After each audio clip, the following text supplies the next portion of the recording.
Quick reading for December the 17th to December the 18th, air signs. So, parehas po ba tayo nag-aantayan dito?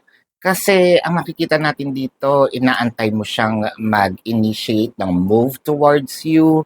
Siya din naman parang ganun din ang kanyang action sa buhay.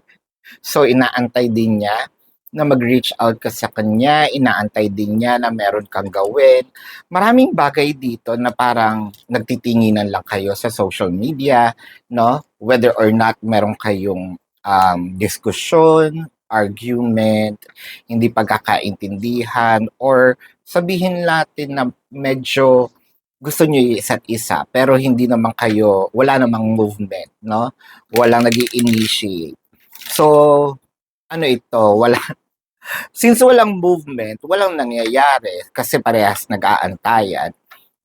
It felt like meron ditong mga nag-iingat, no? Kung nakagawa man ito ng kasalanan, parang ang inaantay niya is ikaw na lang yung gumawa muna ng first move dahil baka mamaya mali na naman ang kanyang mga aksyon sa buhay. So, this is your quick reading, air signs, December the 17th to December the 18th. Predicting future is my purpose.